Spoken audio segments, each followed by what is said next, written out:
Franky, welcome to the show. Thanks for having me, Greg. Just an easy one to warm us all up, Franky. Prior to President Trump, how did you see the role of the United States on the world stage? Well, since becoming an Air Force officer back in 2005, I always kind of viewed the U.S. as sort of the defender of the world. Obviously, South Park made a movie called Team America, about us being like the global police. But as over the years came, I actually did generally find the U.S. to be sort of like the defender, though, of the rules-based order and ensuring that the world worked and operated in a certain way that most of the world was able to agree to. All right. Now that he's been elected as president, how do you see the role of the United States? That is what everyone is asking.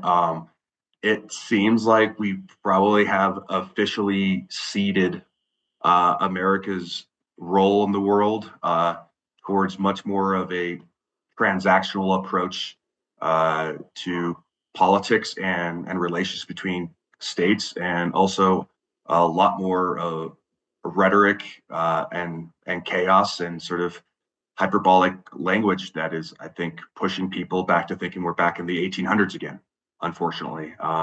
So it's really interesting times to be operating in when the U.S. appears poised to essentially let the rest of the world have to figure it out. So I guess you might want to call it sort of a neo-isolationist approach to world politics, with a lot of transactional types of behaviors going on now. And in terms of that, then, if that's going to be the scene, how is leadership changing, do you feel, in the major powers? What do you foresee the role of the military forces in supporting or enforcing their roles?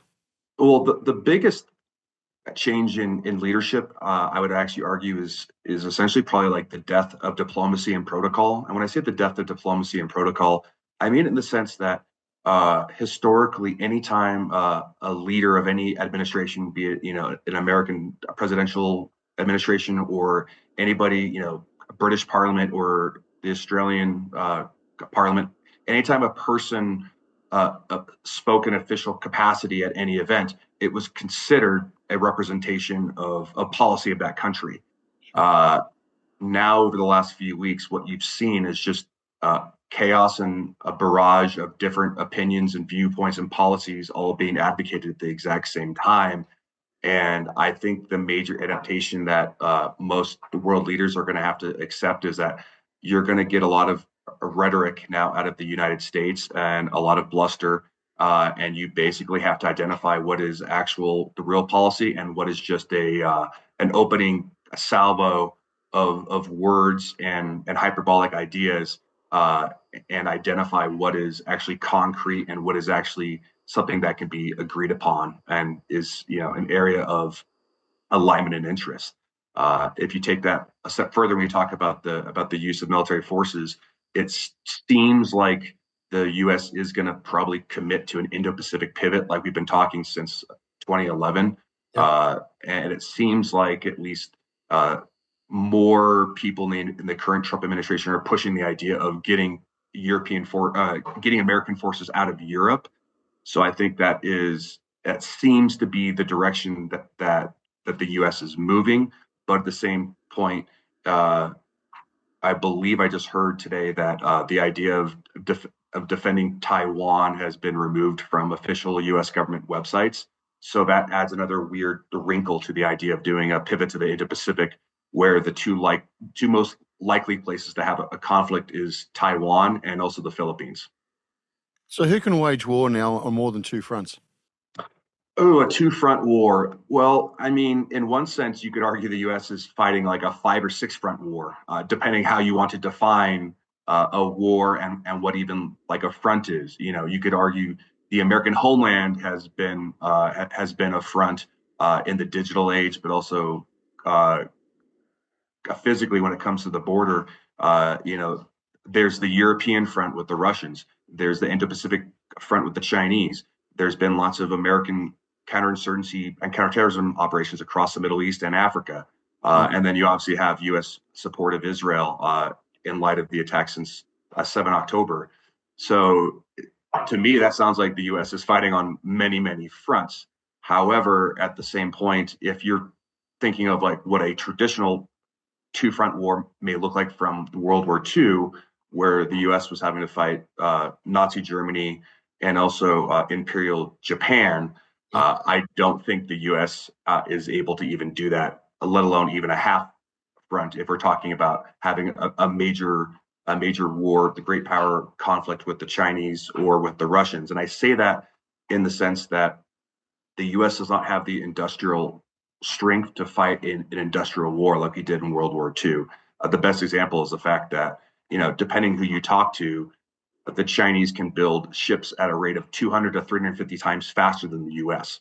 That to me means you don't actually stand a chance of winning an industrial age type of war like we saw in World War II, where yes, the U.S. was losing 5 Sherman tanks for every a German tank, but we were able to outbuild the Germans at that rate and accept those losses on the battlefield. I don't see how the U.S. can match the Chinese in shipbuilding. And then when you look at artillery production and drones, the Russians have somehow managed to just keep on outproducing the West by at least a ratio of 5 to 1. So again, it's highly problematic when you think about what a traditional two-front war or even what a one-front war is, because the U.S. and the Europeans do not have a defense industrial base to match the Chinese or the Russians right now, and that may explain why the current Trump administration likely seems to be reticent about what the U.S. can do now on the global stage. Okay, so if you look at the global stage then, who do you see being the real leaders? What do you see, and I'm talking, let's say 5, 10 years ahead, if you can do so, it's a big call. What's the impact going to be on potential future trade, technology, religion, and broader living standards?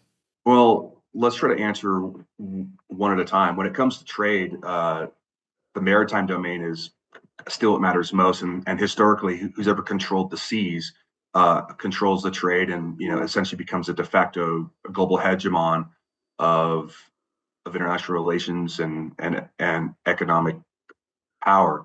I don't think the U.S. is trying to cede the global commons. There's tons of maritime choke points that the U.S. essentially has committed itself to being responsible for. There's also known as SLOCs, right? Sea lanes communication. So a lot of that, I think, is represented by. I don't think the U.S. Navy is going to abandon that position. I've heard nothing to counter the U.S.'s role in that. So, in one sense, I would say I don't think American hegemony is officially over, because as long as the U.S. is committed to having a navy all over the world protecting the maritime commons, then I would argue we've at least have decided to maintain that role and position of power. What were the other other So areas you were mentioning? we're talking and future technology. So we talk about the US is now seen to be wanting to invest an enormous amount, less so in China, but more so back into the US. The isolationist policy comes up, but tariff policy comes up, etc., which we can talk through in a few minutes. But where do you see, who is making the leap and frog ahead in technology outside of, let's say, China? I mean, it has to be the U.S., but the only way the U.S. can be able to beat the Chinese when it comes to technology is the U.S. needs to find a way to reform its the visa and immigration rules and laws. The U.S. has just lost too much talent to the Chinese, and the best example is the fact that the guy who invented 5G was actually Turkish and was living in the United States and was unable to get a worker visa to remain in the United States. And so the Chinese identified this super talented Turkish scientist that was unable to get any funding or help or support to stay in the US. And he ends up in China. And that's how the Chinese basically cornered that market. So the US is going to be way more proactive when it comes to identifying global talent. So to that end, it's, I'm not saying we need to have like a strategic brain drain type of policy. But when I say it in the context of brain drain, the idea of identifying the world's best and brightest entrepreneurs and getting them to immigrate to the U.S. and be a part of the American economy and industry.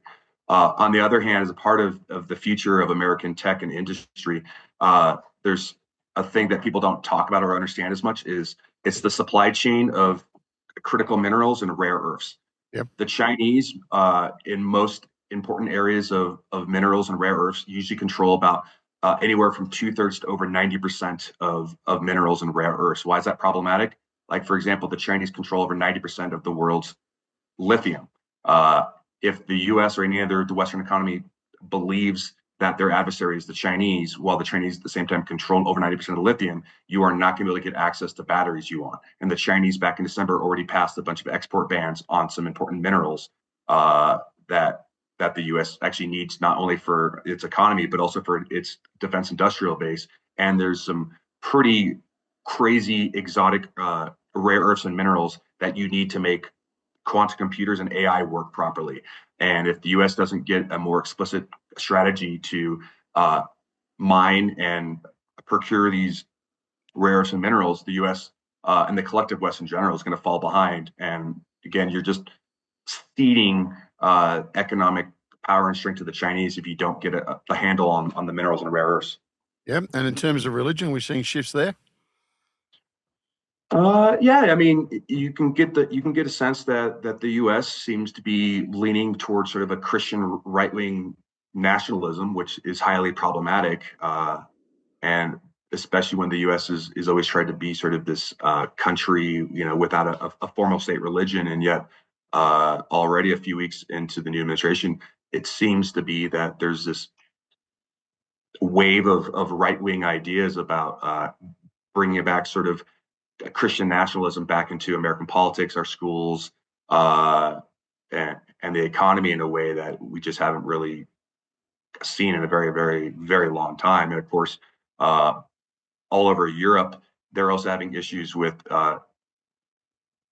integrating people of other faiths. And there's been a lot of terrorist attacks the last couple of months in Europe, so that's going to cause an even bigger right-wing backlash to ideas of liberalism and integrating all peoples, no matter like their color or their ethnicity or religion. So I unfortunately I see this becoming a major powder keg, especially in the context of what's going on in Gaza and the Palestinians and Israel. The fact that almost every country in the Middle East, while they're trying to not acknowledge the Israeli problem or the Palestinian problem, while at the same time trying to balance positive relations with the U.S. The elites may feel this way about this, but the average person across the Middle East does not is not supportive of the idea of a further like repression, a subjugation, and a removal of the Palestinians from Gaza and the West Bank. And that to me is only going to further make the whole area just a major powder keg for even more conflict and extremism. Okay, I'm going to say a couple of countries one by one. And I'll welcome your thoughts, even just a couple of minutes on each, if you could do, just on from the military perspective, but also geopolitical. And then we'll talk a little bit in depth about some couple of big themes. Russia, how do you see it? Where's it at? Oh, well, Russia economically is in a really bad spot right now. They've just lost a lot of their young men to the war in Ukraine. You also have a lot of war veterans because of the war in Ukraine, which means you're now having to pay for and take care of them. And not to mention that Russia's been having to empty out their reserves to pay for everybody to go fight the war in Ukraine, not to mention having to pay mercenaries. And I have no idea what deals were made with the North Koreans, but I'm of the mindset that the Russians are economically hurting really bad. And, maybe they can sustain the war in Ukraine the next 5 years. But as far as I'm concerned, they've basically sacrificed the long-term viability of their country just by virtue of all the personnel losses and also the brain drain of their own country, in the sense that a lot of the educated and technocratic people that have the skills to run Russia or the economic abilities to be entrepreneurs have all left the country, and they're living abroad, and they'll probably never come back because they don't want to be conscripted into the military, and they're living a much higher quality of life outside of Russia. And so Russia's in a really precarious spot. And this at the same point also makes them also highly dangerous because they've allied with the Chinese, with the North Koreans, with the Iranians, because it's their only lifeline at this point. And if you're looking at this from a medium to long term perspective, and who's the bigger threat and bigger problem to global stability and the West in general, it's actually the Chinese. And so uh, the future of Russia, I think, actually, it really depends on getting the Americans and Europeans integrate Russia into back to being a normal state again and not being a pariah state. And I just don't know how the West is going to be able to do that because they will need to peel off the Russians if they actually intend to actually have like a great power competition or a great power war against the Chinese. Because with the Chinese and Russians allied, you just don't have any ability to actually uh, defeat them in a future crisis or conflict because they just have too much economic strength and raw material and people to do what they need to do and accept major losses that the average Western democracy is unable to do that right now. All right, and let's go to China then. So, what is the philosophy of China? Well, this is why I think it's really fascinating because there's always two Chinas, and of course you can either say it's the dragon or it's the panda, right? We have to use like these types of metaphors to describe it, and I think it does actually kind of work in both ways because in one sense we have to almost accept that the Chinese have become regional hegemons of that part of Asia. Yep. Because they just have too much military power that it can still overwhelm even like if we added up the Australians, the Japanese, the South Koreans, you don't have a chance. Even with the Americans there, you really don't have a chance because they have too much power. And so the question becomes what to do when China does feel like they're ready to take back Taiwan, either militarily or through hybrid warfare actions. That's going to really test the resolve of that region of the world. And that becomes a question of do you accept that they are going to be regional hegemons, that the Chinese are not going to try to militarily project anywhere else outside their region, that the Chinese may have their own version of a Monroe Doctrine, that part of the hemisphere is theirs, and the U.S. It's going to have to accept it, just like most countries had to accept Monroe Doctrine for the Western Hemisphere, that foreign powers can't meddle there, like because it goes against American interests. This becomes a very difficult conversation to have because we've just become accustomed to Americans basically running the world and having this rules-based order. So this is why the next decade is going to be so dangerous. Is that it's highly unprecedented for a leading superpower to basically almost give up the world without a whimper or without a real fight, and that's again what I find very complicated about and dangerous about what's going on right now is that I don't think anyone has taken real stock of what is about to happen if the U.S. is truly deciding to turn inwards and only willing to defend its interests for economic quid pro quo types of reasons. You know, the fact that it sounds like that we offered the Ukrainians a deal for basically all of their minerals to get this peace deal. It sounds like it's a little harsh. And it's I don't know. It's going to be very very problematic if the U.S. can't get some type of I don't want to call it a unity of effort, but unity of messaging about what we are, what we stand for, and what we're willing to do, and what we're willing not to do, because it's just a lot of chaos right now. Okay, Turkey. Oh, Turkey under Erdogan. It's the rise of the Neo-Ottoman Empire. The Turks are basically deciding to dictate the affairs of the Middle East again, like they used to back before the 1900s. And it's interesting the way they're doing it. Like they're super heavily involved in Somalia. They're involved in Libya and trying to dictate who's going to win the civil war there. Turkey, of course, is becoming a major arms dealer because they can essentially sell. They can basically sell Turkish-made tanks, aircraft, drones, any type of weapon system for usually about 20 to 30% of the cost compared to American military equipment and kit, but almost as good as the quality that you would get. So you're getting almost as good as European or American-made tanks, fighters, and other weapon systems, but you're getting it for a major fraction of the cost. And that's where I see Turkey becoming a major player, not just in the region, but globally. The fact that Turks can just offer weapon systems almost as good as the West for about a quarter of the cost, and that's really enticing for a lot of countries. Okay. Saudi Arabia?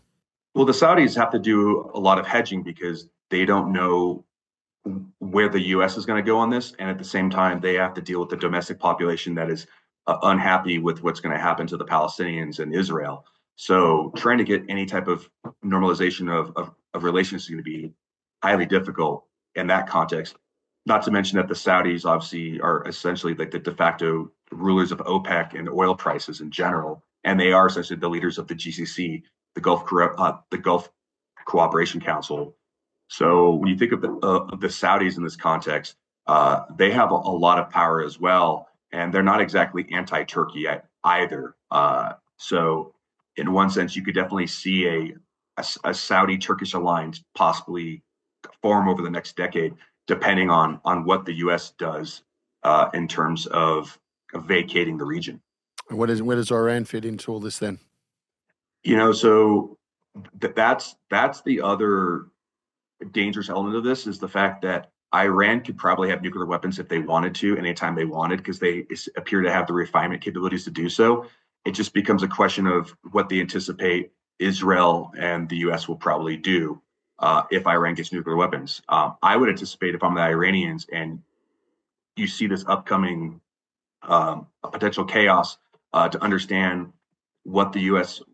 is willing to do if Iran gets a weapon, or if Iran's able to make a better deal with the Saudis to basically find a way to power share the region. Because at the end of the day, the Iranians are also in a precarious spot economically in terms of their isolation and what they can do. And so again, if I'm a betting man right now, it sounds like the Trump administration is invested in the idea of having very good relations with Saudi Arabia and also Israel at the same time. So I would probably bet on Iran basically being kind of blocked out of any sort of like a future new power sharing agreement or any type of rebalancing of power in the region. But that assumes that the U.S. Doesn't completely vacate the region either, because at that point, then the Iranians, the Saudis, the Turks, and the Israelis would have to find a new grand bargain for how the region will look and sort of like a regional rules of the order so that they don't so that they can basically like avoid war. Okay, Franky, what about India? India, of course, has always been, the odd player in all of this in terms of always trying to be unaligned, yet, because of the Cold War, they've always had pretty good relations with the Russians.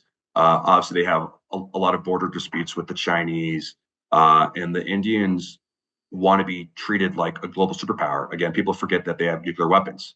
And, I in my job at the Naval War College, I've had the good fortune of actually having had a few naval officers like from the Indian military as my students. And the impression I've gotten about the Indians is the fact that they want to be viewed as peers. When I say they want to be viewed and treated as peers, what I'm saying is their biggest beef with the U.S. is that when the U.S. says they want to have relations and cooperate, they feel like they're being treated like a small partner. And they tell us, when the Indians, like when they deal with the Russians treat them like a real power and like a peer. Yeah. And so the biggest thing I keep telling like policymakers and practitioners about, if you truly want to forge a real relationship with the Indians, you will have to treat them like peers, like the Russians treat them like peers. And what does that look like? That means the U.S. will have to go into collaborative approaches to building weapon systems in hand with the Indians and do it in a way that doesn't make them feel like they're the lesser partner. You have to do it equally with them. That's the only way you can get the Indians to fully buy into the U.S. And I think right now this is a pivotal moment for the U.S. to actually essentially peel off the Indians from the Russians, because the Indians are having to basically to walk out of a lot of weapon deals with the Russians, because the Russians have been unable to fulfill a lot of orders and other things to the Indian military due to the war in Ukraine. And so this is a moment of opportunity that the U.S. could actually forge really good relations with India and potentially forge it in a way that that presses the Indians to get out of their relationship with Russia. And I think the only way you're going to do that is the U.S. is going to have to be willing to say that we're going to build the next tank or the next fighter jet with the Indians and do it in a way that it seems equal. Okay. Last but not least, where does the UK sit in all this now? America's, they're a great ally of America. Yeah. I think the fact that Starmer, the British PM, is basically calling for the Brits to lead a mission into Ukraine right now is indicative of again. I feel like we're back to the 19th century again. We're back to the old politics of Europe, and the fact that the Brits have been basically, I would argue, the biggest advocates of defeating the Russians in Ukraine. The French a little bit less so, but I would argue it's been the Brits and the French that have been the most vocal about making sure Ukraine isn't lost to Russia. And so again, this to me harkens back to the 1800s. The fact that the British are basically saying, whether or not the Americans are here, we're going to have to press forward and actually have to make a decision to send forces into Ukraine. I think the Brits and the Europeans are going to have to actually pull the trigger on that. Partly because I think the Trump administration, its message on Ukraine is that the Europeans need to actually put some actual teeth into what they've been doing. Yes, the Europeans have given more money, more weapon systems. They've obviously trained almost 80% of the Ukrainian military compared to the Americans. But I think the only way that the Europeans and the Brits can basically get the Trump admin to work out a more favorable deal in terms of a peace treaty over Ukraine is if the Europeans decide to put in forces into Ukraine right now, because that becomes a bargaining chip. Because I think if they don't do this, it's gonna lead to a really bad peace deal over Ukraine. So at the end of the day, I think the Brits and the rest of Europe is going to have to agree to putting forces into Ukraine immediately, and also these can't just be regular peacekeepers. These will have to be, if you want to call them like an enhanced force presence, yep, or any other type of sort of expeditionary force, but they'll need to be a robust force with expansive rules of engagement and the ability to be highly mobile and bring any amount of firepower that is needed if the Russians continue to violate Ukraine's sovereignty. And I think if the Europeans can do this, I think that will actually lead to better negotiations with the U.S. and Russia at this point. The Europeans got the appetite to do it? I think after I think the Polish will support it all, but is anybody else really going to do it? They've been missing in action for a while. Yeah, no, I honestly think with everything that happened at the Munich Security Conference, I think this may have finally basically pushed the Brits and the Europeans over the ledge about they actually are going to have to do something. They've been talking about it for the last 3 years. They're going to have to do it now.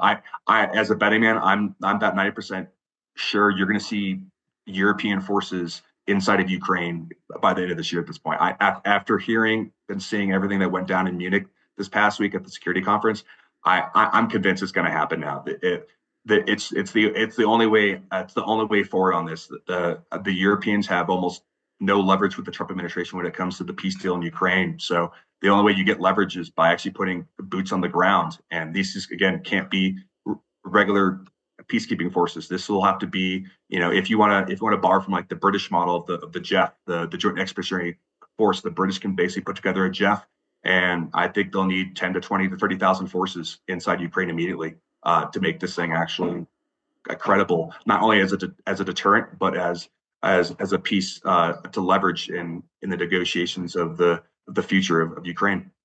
Now, Franky, for the benefit of the audience, now we've been going pretty hard at this for a few minutes now. Can you please outline who you are? What's been your career, and where does this name Franky come from? Well, all right. So my real name is Jahara Matisek, and I went to the Air Force Academy 2001 through 2005, and I commissioned in the U.S. Air Force 2005, and I'm currently a lieutenant colonel in the U.S. Air Force, and I'm a senior pilot. I have over 3,700 hours of flight time in the C-17, T-6, T-53, and the E-11 Bacon. I also got a PhD at Northwestern University up in northern Chicago back in 2018. And along that journey of being a pilot, I got the call sign Franky because of the Dutch and German pilots I was flying with. All started calling me Frankenstein because they all said I was a big dumb animal. So when the American fighter pilots all found out that I'd gotten the call sign of Frankenstein, they're like, "That's too long. You can't have that." So they had a renaming ceremony with copious amounts of alcohol and such. So they ended up going with Franky, which I think they always wanted to use any other different name because my name Jahara is obviously highly unique for obviously a white guy. And I got the Jahara name because I grew up in San Francisco. My parents were huge hippies, and they had no idea that when they named me Jahara, it's a Muslim girl's name that means jewel of the desert. But I have a very Germanic, French, ethnic heritage. So I can promise you, I'm not I'm not from the Middle East. Thanks for watching the No Limitations podcast, brought to you by Blenheim Partners, board and executive search firm. As a trusted advisor, we work with Australian listed groups, multinational corporations, large private companies, and social impact organisations on their most critical people choices to drive change, prepare for growth, and outperform their peers. To learn more about Blenheim Partners and executive search, visit our website, blenheimpartners.com. And now, back to the show. Can I ask, Franky, which conflicts, if you're allowed to say, or theatres of conflict have you served in? Okay, I mean, so I was last in Afghanistan in 2020. So I was in Kandahar. I was an E-11 Bacon pilot, and due to COVID that year, I was also eventually made the commander of airfield operations at Kandahar Airfield. So I got to basically oversee the drawdown and retrograde of U.S. NATO forces out of Afghanistan, at least through Kandahar Airfield when we handed it over to the Afghans in November of 2020.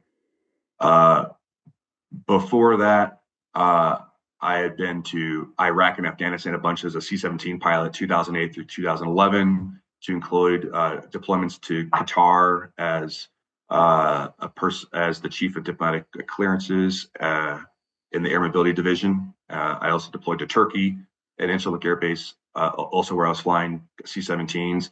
And then you could argue I've also been to other conflict zones as a researcher. So for example, in August of 2021, I was in Ukraine, the month of August of 2021, which was oddly the same month that Afghanistan fell, which was an interesting time to be in Ukraine because over those 2 weeks I was there, I had just dozens and dozens of people say, "Hey, don't abandon Ukraine like you abandoned Afghanistan." And it was very interesting to hear that narrative because I had never kind of equated the two countries as the same.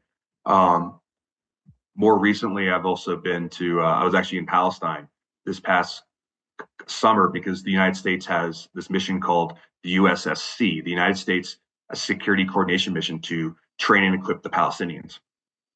So our research team basically went and visited Jericho and Ramallah to talk to a senior Palestinian defense officials about absorbing military assistance and training from the U.S. and the Western allies and partners that are there as well. And then we also went to Jerusalem to visit the headquarters of the training mission. And so we got a pretty good inside view of what the U.S. and the West in general has been trying to do to find some type of peace deal between the Palestinians and Israel. Those are the two most recent things I would say that basically stand out. Okay, so after service, where did you pursue your career? Maybe share the audience what you've done there too. You've been a prolific writer. You've also undertaken an enormous amount of study. So maybe you want to share what your role is.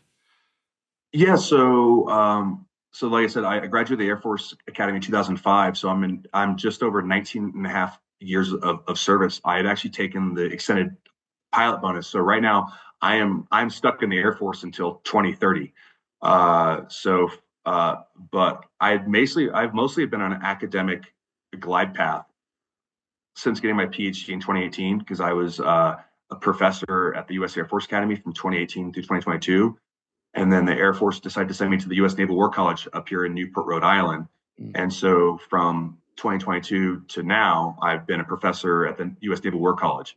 And in that context, the Air Force has decided to base to send me back to operations. So later this year, I'm going to be going to the J3 at Northcom to be the Deputy Command Center Director, which will essentially be a position where I oversee 30 personnel that are dedicated to maritime defense, homeland defense, aerospace warning, and space and missile defense for all of North America.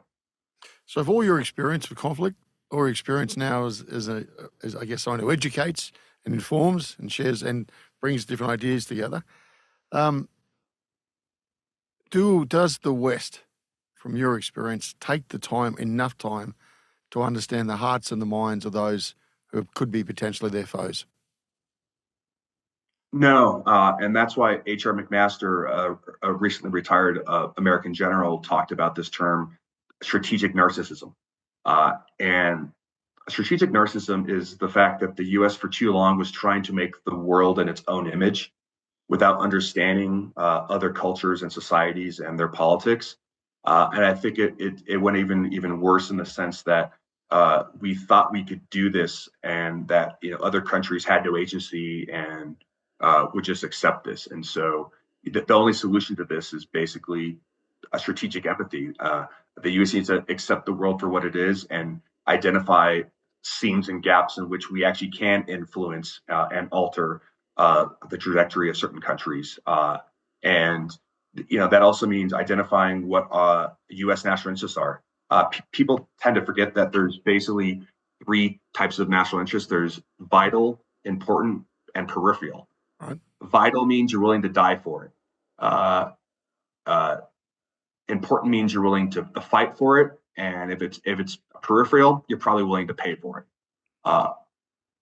Once you do that type of a strategic line of accounting, it makes it easier to make the decision of where to use hard power and soft power. And so, as far as I'm concerned, when it comes to Ukraine and the United States, whether it was the Biden admin or the Trump admin, Ukraine has always been talked about as if it was an important interest, but it's remained a peripheral interest. And that's why you just don't have any U.S. forces inside Ukraine. And based off of what the new Secretary of Defense said, he does not expect or plan on putting any U.S. forces inside of Ukraine. And that, again, it speaks to where this is still viewed as a peripheral interest, even though it is achieving a national interest, a very vital interest, which is the weakening of Russia's military to threaten our NATO allies in Europe. Okay. But so let's say, for example, the understanding the opposition, the show of strength. Now, you just mentioned a minute ago how you guys pulled out of Afghanistan. What did that show your foes? And what's happened as a result? Yeah, I mean, I guess what I think the pullout of Afghanistan actually showed was that it was a peripheral interest to the U.S. And when I say it was a peripheral interest to the U.S., when people bring up this topic to me, about what it means that the U.S. abandoned Afghanistan, while at a personal level, I don't like that we did it, and I also have a lot of friends who served there as well that hate it even more because they lost a lot of friends, and they weren't able to get their Afghan translator out. The harsh, cruel fact of it all is, we're basically 3 years removed from the fall of the country, and it's had no impact on America, none.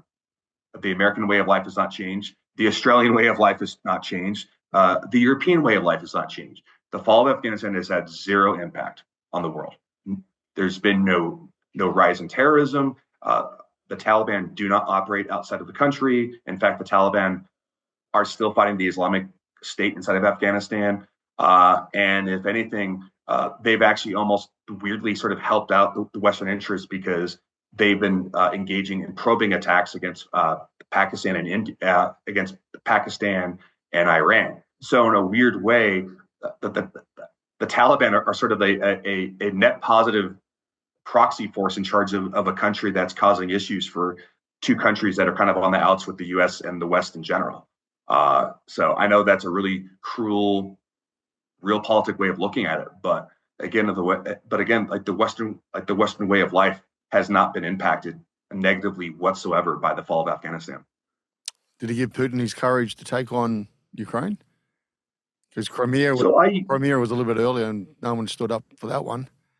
So I used to be in the camp of thinking that because, like I said, when I was in Ukraine in August of 2021, when I would ask Ukrainians, why do you keep equating Afghanistan to Ukraine? And they're like, well, the Russians basically flooded all of social media, TV, and radio that month with these ideas and references to the Americans and NATO are going to abandon you like they did Afghanistan. Right. Unfortunately, if you look at the Russian buildup of forces in Belarus and along the border of Ukraine, that was already happening before the fall of Afghanistan. So is there like a, on like a scale, do I think that, it 51% nudged Putin into believing that he could get away with it in Ukraine? No.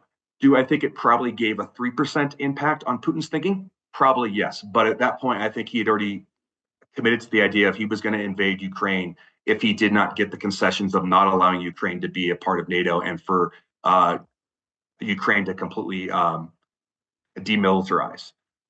So I think he'd already made that decision. And a lot of that decision, I would argue, was basically made going back to 2008 and 2014. 2008, namely being that he was able to invade a part of Georgia and not really get punished at all. And then after the invasion of Ukraine in 2014 and the annexation of Crimea, he suffered some isolation and punishment from the West, but most of it was all finger wagging. There wasn't anything that concrete that was done to Russia in that context. And so my take is that Putin was operating under the paradigm of what I did in 2014.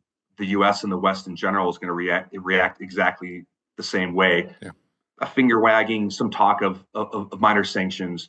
And the reason why I go with that assumption is the fact that we've heard enough sort of unofficial accounts of people in the Biden administration basically saying that they were getting a bunch of frantic calls from leaders in Moscow asking, how come you guys are doing all this and freaking out? And I think it's probably because they anticipated a similar response they got in 2014 and 2008. And what the US and the West in general, 2022, I think really surprised the Russians because they had grossly miscalculated the West in that context. And I think that's probably because if you look at what happened in Europe and the U.S. in terms of protecting Ukraine, the U.S. and European powers had actually started doing a lot to train and equip and educate the Ukrainian military after 2014. So I think it was more to this. It was more to the sense that the fact that deterrence had failed in Ukraine, and if deterrence fails, you can't just say, oh well, deterrence fails. Now you have to move into compellence and coercion to punish an actor for basically crossing your red line. And I think Russia has been duly punished and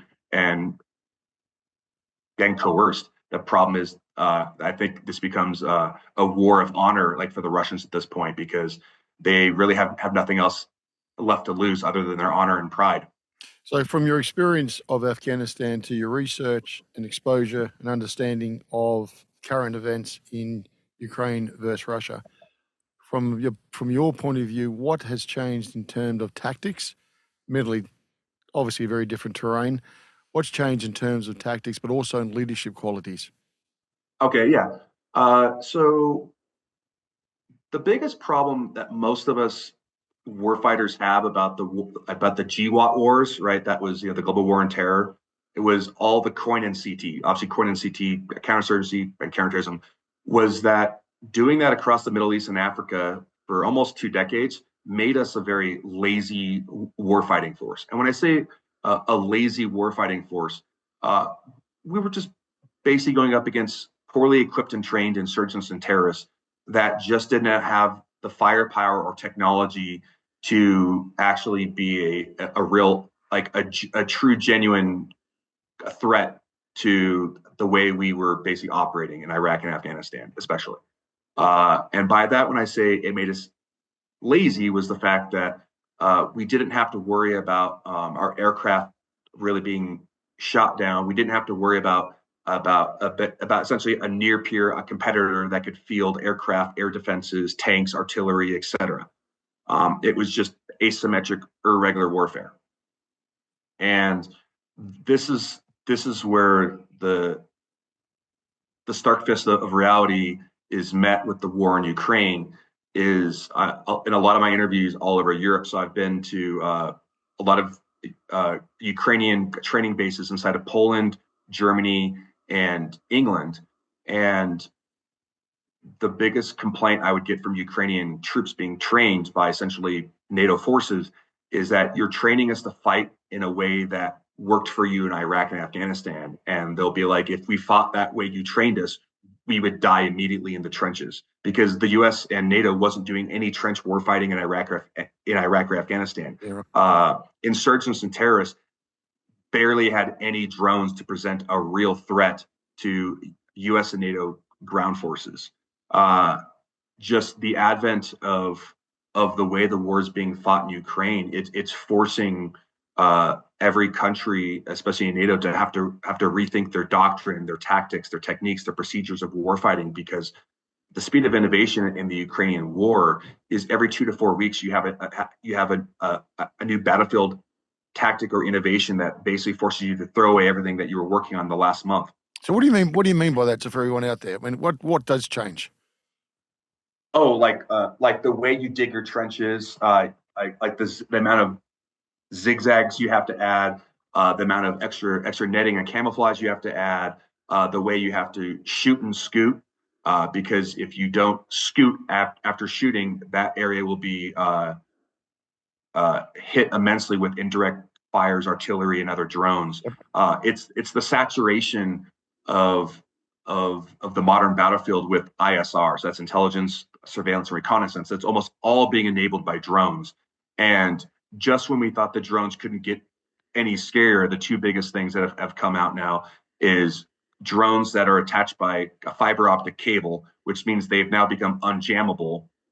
And we are probably months away at this point of having AI-enabled autonomous drones that will be unable to be jammed or blocked, because if you attempt to jam or block that AI-enabled autonomous drone, it will just seek out the source of jamming and blow it up, and or it'll go into an autonomous mode of going after any enemy forces that basically sees in that area that it got jammed in.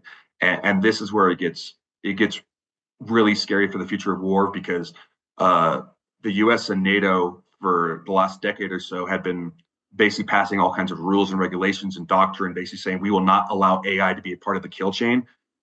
And yet, as you're seeing in Ukraine, if you don't allow AI to be a part of the kill chain, you're going to lose your own forces. And unfortunately, we're going to have to unleash the proverbial tiger in the room, if you will, when it comes to allowing AI to be more and more heavily involved in warfighting and making decisions autonomously of human input. It's really scary and dangerous. And that's why, for like the first year or two of the Ukraine war, I kept telling people, academics, practitioners, senior DoD leaders, that we actually need to finish this war faster than later, because you're going to have a major proliferation of weapon systems and drones that is going to further democratize violence and warfare in a way that's going to really make the future of democratic governance and stabilization even more difficult, because the technology to make these drones is almost always open source. You can go online and figure out how to make these drones that are unjammable, or how to add the how to basically add like the fiber link cable and all this stuff. Like, this is all open source now. It's all on Russian Telegram.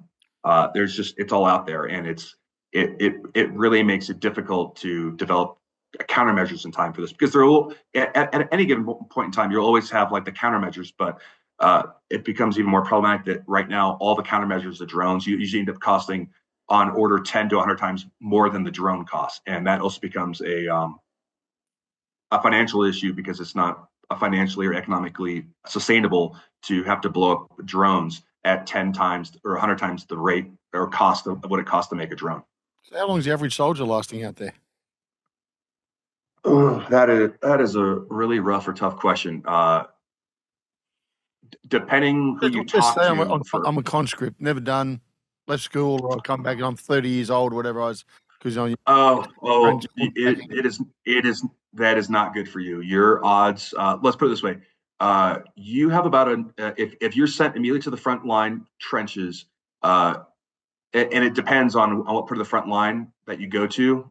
If as a brand new recruit that has maybe graduated from the 5 week infantry course, like basic training infantry course in England or in Germany or Poland, within 2 to 4 weeks of being on the front line trenches, your death rate is about 50 to 90%. Right.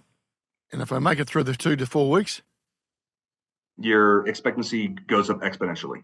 And that's why a lot of the trainers and advisors that are training Ukrainian troops in sort of the basic training infantry course try to do everything they can to increase the odds of surviving that critical 2 to 4 weeks. If you survive the first 2 to 4 weeks, you've developed enough of sort of the entrepreneurial understanding of warfighting and survival tactics to basically be an enabling force for follow-on reinforcements and essentially you being moved to other areas to take on bigger, more important leadership roles on the front lines.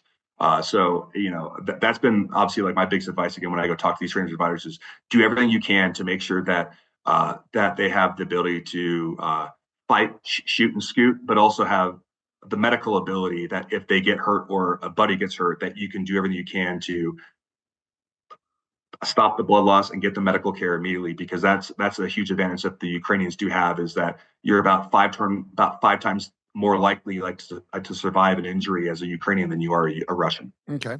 So Frankie, just say I did get conscripted or whatever the case was, and I'm out in the front line, and I know I've got 2 to 4 weeks, so I'm going to duck and weave and shoot and scoot, as you say, as much as possible.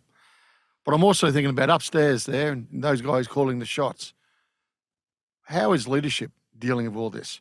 What are you seeing in terms of leadership? Because this is enormous speed. Corporates don't change anywhere near this pace. 2 to 4 weeks, we're reinventing the wheel almost, you're saying. Yeah, so the best leadership that I'm seeing and hearing about is basically happening at the battalion level in the Ukrainian military. And then it breaks down somewhere between the battalion to brigade level. And then it really, really gets really bad above the brigade level up to like the MOD level. And a lot of that, unfortunately, comes down to the fact that it's really hard to get the old Soviet trained colonels and generals out of the brigade, division, and ministerial levels. And that's because the average like brigade headquarters can be up to 80 to 100 kilometers behind the front lines. And it usually becomes a question of if a battalion leadership is able to operate with enough sort of decentralized execution to achieve their objectives in their respective operating areas without being too tightly controlled by those at the brigade level and above. One thing that has fascinated me, if you go and join the US forces or Australian forces, you're part of a team, one big team. But if I go to Ukraine, don't I go to a particular brigade that I want to go to, who's contacted me or advertised that I come and sign up with them, as opposed to sign up for my country? It seems quite unusual. And why is that? Yeah, so it is fair to say there is probably about 120 different army units in Ukraine. There's 120 different fighting forces, and that comes down to the fact that the Ukrainian MOD was never able to properly set up the right kind of a training pipeline to make sure that they were able to, basically have one army, one team. And so, yeah, you do essentially have 120 different fighting forces, which becomes highly problematic in terms of coordination and joint war fighting, because it's quite common to hear about different brigades all competing for resources, personnel, weapons, ammo, equipment, et cetera, at the expense of objectives in their respective areas. And so you'll see a lot of battalions even that are supposed to be 500 to 600 people, but actually have 2,000 people. And you'll see other units will hoard as much equipment as possible so they can barter and trade with other battalions and brigades for things they need. So that to me has been probably one of the biggest problems for the Ukrainian military is you're right. It's basically 120 different militaries, and not to mention the fact that you still also have the territorial defense forces, the TDF. You also have National Guard forces, and then you also have a bunch of international legions, and you also have the more autonomous partisan units that are basically people that are civilians, usually with ex-military that are operating behind enemy lines, making Russian occupation of Ukraine even more difficult. So it's a pretty messy situation there. And I've also been the biggest advocate of actually putting a sizable number of Western military observers and advisors to try and fix and resolve and reform this process for the Ukrainians, because if there's going to be a peace deal, that's going to be the next big reform that needs to happen. Is they need to have one team, one army, one fight. They can't be all spread out like this. Well, one of the reasons I asked the question, a lot of money has been given to Ukraine, a lot of support been given to Ukraine. Who's actually making the determination? Which unit does it go to? Who takes the lead? Who does the backup, et cetera, et cetera? It sounds a little bit laissez-faire, I'm going to use that sort of language.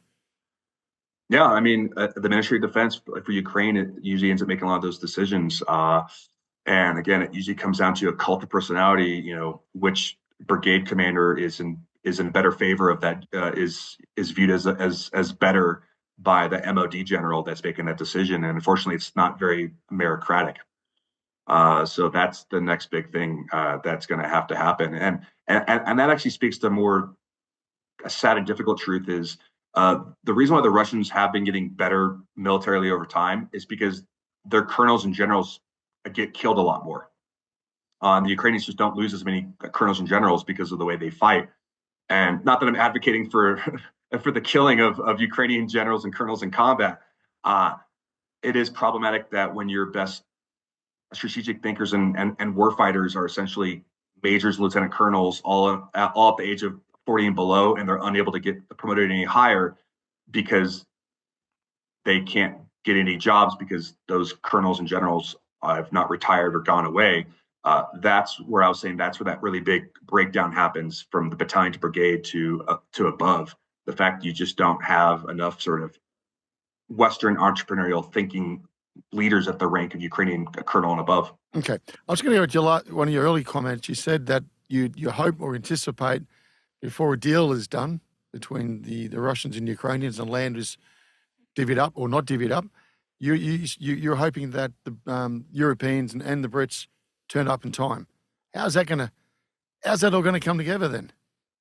I mean, this will have to be the Brits basically unilaterally deciding they're going to deploy forces into Ukraine immediately and do it robustly. And I guarantee you the Estonians and the French will definitely go along. And I wouldn't be surprised if the Finns and Lithuanians do as well. I think it needs to happen.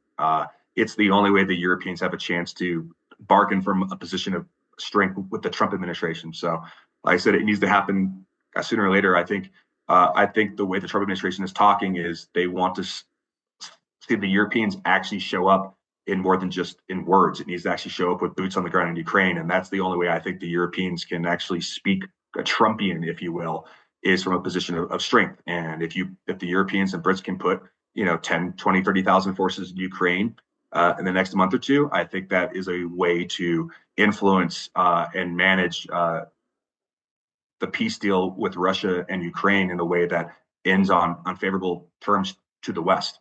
Okay. Has NATO got a role to play? Nope. NATO needs to stay out of this. There's no reason to talk Article 5 in Ukraine, and it would just basically play into Russian narratives about NATO expansion and NATO being a threat to Russia. So that's why I propose the idea of having the British do it through their Joint Expeditionary Force, the JEF, which they've had around since 2014, and then also I believe the European Union could also have a deployed force in Ukraine under the European Union flag. I mean, the European Union already has a mission to train and equip the Ukrainians. They've already trained about 65,000 Ukrainians basically since the invasion. So there's no reason why the European Union and Brussels can't go a step further and deploy whatever forces are needed into Ukraine alongside or under the control of a British-led JEF.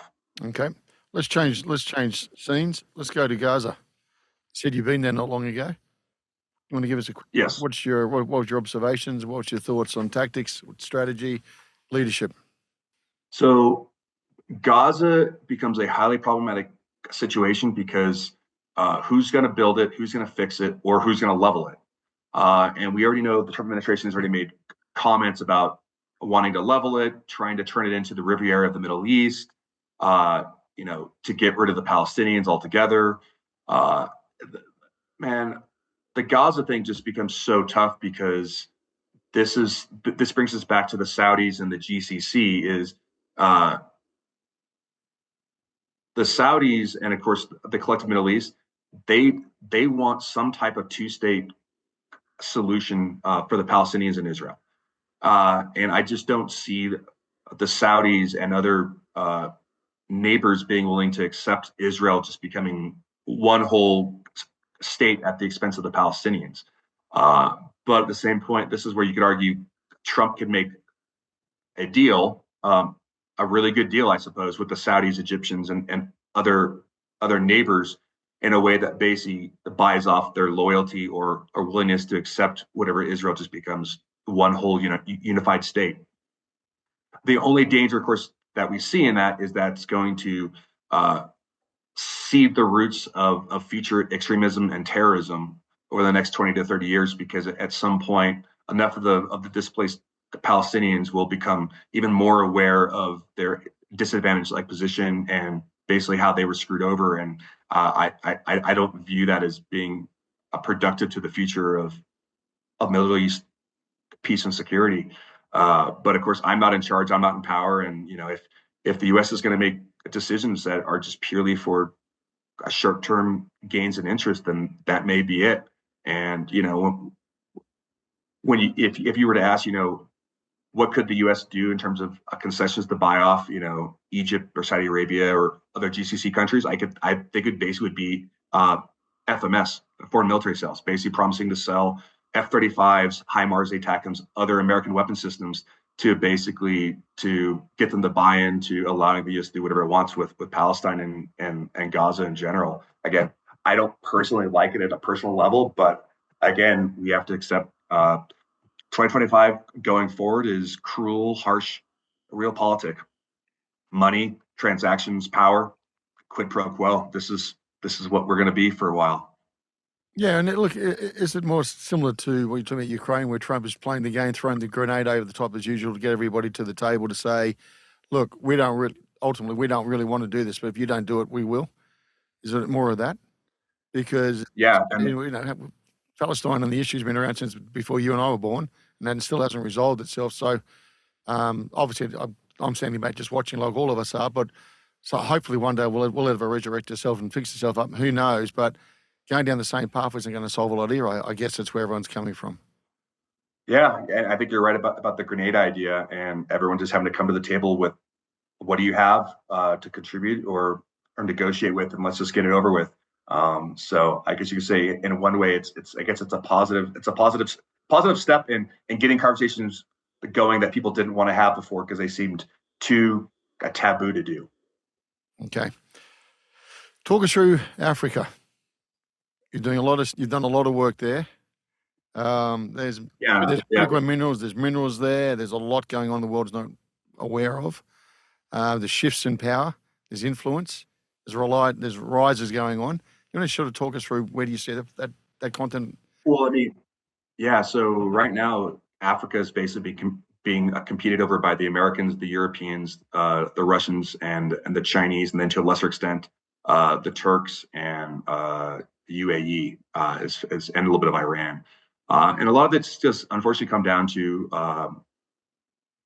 gold, diamonds, other rare earths and minerals, cobalt, lithium, and especially in the Sahel, there's a lot of cobalt and other important minerals and gold. And the fact that the Russians, through influence operations and the deployment of their PMCs, private military contractors, the Wagner Group, originally named, now it's known as the Africa Corps, the fact that the Russians have been able to basically push out the Americans, the French, and the Europeans out of Burkina Faso, Mali, Niger, and most recently back in May, Chad. Our research team was actually supposed to go to Chad because we were invited by U.S. Special Forces 20th Group that were stationed in Chad, and we were supposed to visit them. And then, a couple Chadian defense ministers basically released some memos about wanting the Americans out, which was basically a byproduct of a very small Russian a social media influence campaign to get the Americans out, and it worked. And guess what? The French basically just left about a month or two ago, and the French are leaving Senegal. So in a weird way, the Chinese and Russians are basically winning in Africa. Obviously, the Chinese have a base in Djibouti. The Chinese are also working on getting a base somewhere in West Africa. The Russians have multiple bases in Libya at this point.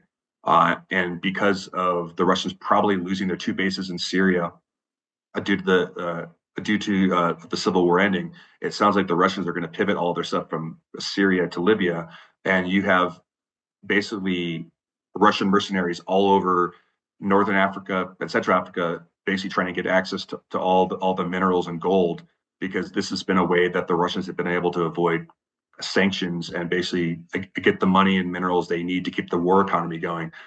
So I've actually been advocating in a few articles that if the West wants to play ball with the Russians and beat them in Africa, the first thing they need to do is basically come to terms with the fact that the rebels in Libya that are led by General Haftar, the Europeans and the Americans need to make a deal with him so that General Haftar doesn't keep allowing the Russians to have a bunch of bases on his side of the country, which is basically the eastern areas of Libya. But he does control most of Libya, whereas the UN-backed government in Tripoli is basically unable to do anything and only exists because the UN has decided it will exist.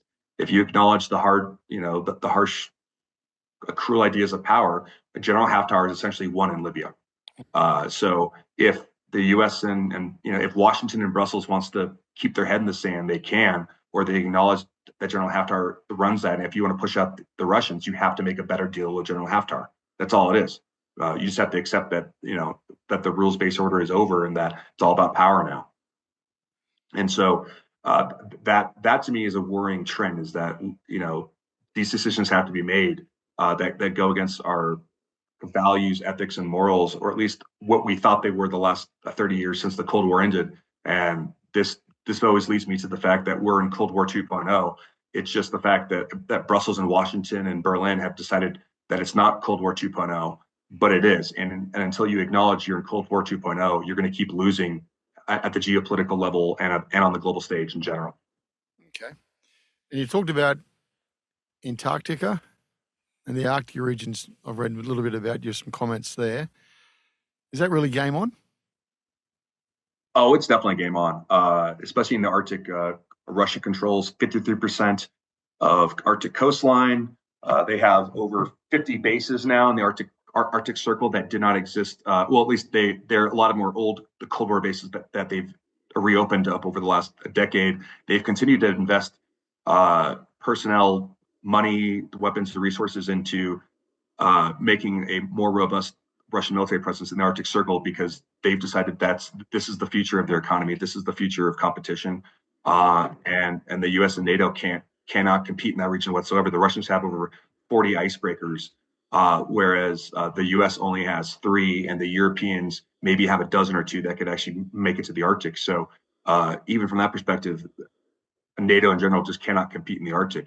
And the Chinese, the fact that the Chinese are getting more involved in collaborating with the Russians economically and militarily in the Arctic tells you that the Chinese basically know that if you can anchor yourself there first, you can set the terms and conditions of the laws and norms of that region, which the Russians have already been violating all the laws and norms of the region anyways. They overclaim economic exclusion zones, right, EEZs, and they already basically charge a toll for transit through the international waters of that region, which again goes against international laws and norms. And the U.S. and NATO can't do anything about it right now. And so the reason why I view that as highly problematic is that's indicative of what's going to happen in Antarctica. Antarctica has a treaty, the ATS, a treaty system that's going to probably expire in 2048. And the Russians and Chinese have done a lot in terms of infrastructure development and deployment of personnel and other technologies to the Antarctic continent, because there is likely a lot of resources to be exploited there after 2048 if the treaty fails. Just like there's a lot of resources in the Arctic Circle to exploit. That if you have the most military force, you can dictate the terms of what that looks like in the Arctic, and it's the same as going to go for Antarctica. And so the Russians and Chinese have also been investing in Antarctica. And oh, by the way, big thing that people don't realize about the importance of the Arctic Circle, the Antarctic Circle. If you want to be a modern military and have actual like space power capabilities, you have to have ground-based infrastructure around the Arctic Circle and also Antarctic Circle if you want to maintain joint all-domain awareness, real-time command and control. And so I've been giving talks where I would argue that when the next war breaks out, the first thing that you're going to want to do is you're going to want to blind the Americans by taking out our ground-based infrastructure around the Arctic Circle and Antarctic Circle. Because that's how you disrupt our kill chain and our communications. So who's dominating space? The U.S. luckily is still heavily dominating space, but the Chinese are catching up very quickly. And when it comes to space, it's a money game.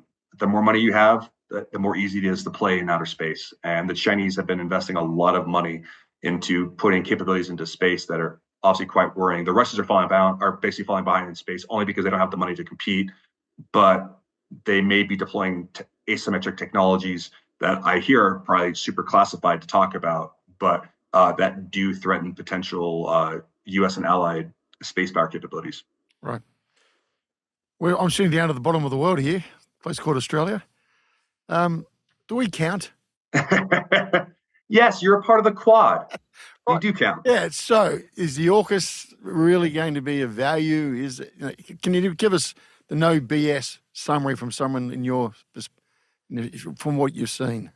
I don't want to be depressing on this right now. AUKUS, it looks great on paper, but executing it is going to be the most difficult thing to pull off. Getting the Brits, the Americans, and the Australians to collaborate on nuclear propulsion for these subs and the technology and the sharing of it. And once you get past what I would call the procedural and legal ways of cooperating on this, the next big thing is defense industrial base. The U.S., Britain, and Australia, we collectively do not have the industrial base to do and say what we want. So we call this the say-do gap.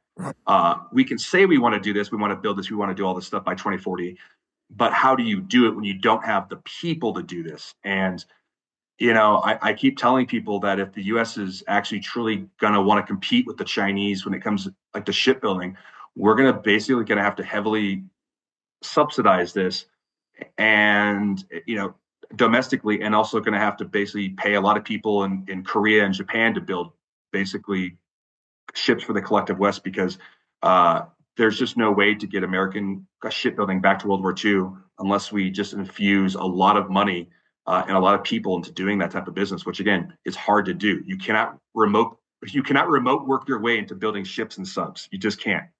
It sounds great, but you can't. You have to be there in person with tools and welding, and it's tough work. It's not easy, and it's gonna have to pay a lot.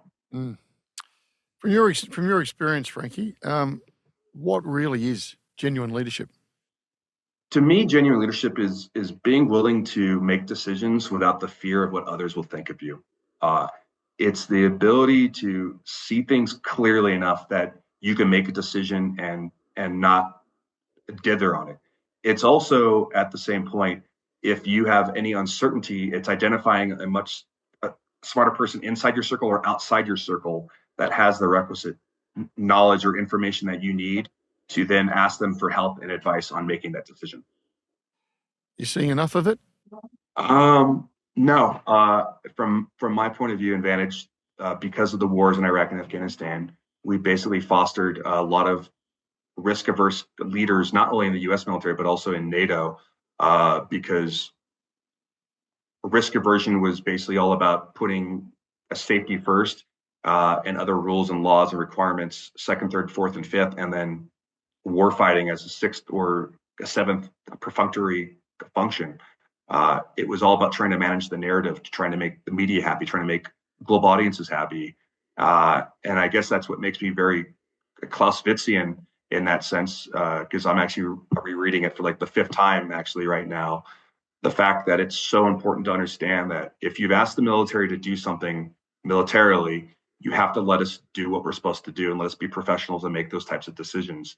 And so that's where I hate to say I'm hitting the easy button on what kind of leader I want to be or who I look up to, but it's Clausewitz. The fact he was able to be passionate about his topic and subject, but also look at the decisions that Napoleon made and other adversaries that had beat him, and he was able to be dispassionate at the same time and seeing what the foreign militaries got right in beating his military and his forces, but also at the same point acknowledging times where they got it wrong and how they could do it better. But you could tell obviously when you read Clausewitz, you can see sort of his annoyance about too much political meddling in the conduct of war. And that's something that I think is important to acknowledge and realize that what you've given warfighters a task and objective, we don't want you meddling with our ability to fight. We don't want overly restrictive rules of engagement. We want a clear lines of effort, and we want to be able to meet our objective. And you need to basically give us the personnel, resources, weapons, etc., to achieve our objectives. Anything less than that is basically murder without purpose. Okay. So again, going back to the very start of this conversation, we've got a new president, we've got a new era, we've got new leadership in the military. Is that going to match what you're after? I honestly don't know. I mean, all of their words all point towards war fighting and lethality. And so if they truly mean it, then I would anticipate lots of decisions being made in that direction. The only asterisk I would put towards all that is that America's effectiveness and lethality is highly dependent on allies and partners. And so I would contend that's the one thing I hope we can figure out a better way of collaborating and talking with allies and partners so that they don't decide to shut us out due to potential rhetoric that's coming from the current administration. Okay. Because we just don't realize from an American perspective how dependent we are on foreign bases access and just sort of the broader Western defense industrial base to make any weapon system in the U.S. Remember, the F-35 is made basically across all of NATO. What message would you like to impart for our listeners out there? What should we be thinking about? Embrace the chaos, but don't get lost in the trees for the bigger forest that we should be looking at. And that's where I was saying about, going way back to the beginning when I was talking about throw out all the rules about diplomacy and the ideas of any statement of a U.S. leader like reflecting new policy until a new policy is actually written and actually published. I would tell your viewers to view anything that comes out of the current U.S. administration. I don't want to say take it with a grain of salt because that sounds kind of demeaning, but try to broaderly contextualize what that means, why they're saying it, and actually look at sort of your concentric rings of overlap of interest to see what they're actually trying to get at and what they actually want, and see what you can bring to the table. Because as much as the U.S. can pontificate about having everything and be able to do it all alone, we can't. Okay. If you're looking back at that very young man before he got his call sign, signing up, going in, taking the oath, and becoming an Air Force officer, what advice all these years later would you give him now? I would say follow your passions, do what makes you happy, and have the courage to basically not listen to your bosses and mentors if you personally feel like you're following your passion and what makes you the most happy in life. I've been very fortunate to basically have made a career that every boss told me would be impossible or would ruin my career. And I'm very happy where I've turned up and where I've turned out. I'm definitely, I have a lot of friends who also call me like a unicorn because I'm definitely a one of one in the U.S. military. I don't know of anyone else that's done what I've done and intentionally done things that have, obviously made some of my bosses unhappy, but it was all about, I want to work on strategy. I want to work on warfare. I want to work on understanding allies and partners and just sort of broader geopolitical trends in terms of my writing and analyzing the conflict, that it's allowed me to do something that it's just usually not possible for the average person in the U.S. military to be this involved sort of academically, but also like in foreign policy debates, again, as a lowly lieutenant colonel right now, On that, Franky, thank you very, very much for your time today. It's been greatly appreciated. Awesome. Thanks, Greg. I really appreciate you guys having me on to talk about this and contributing to the broader debates. You've been listening to No Limitations.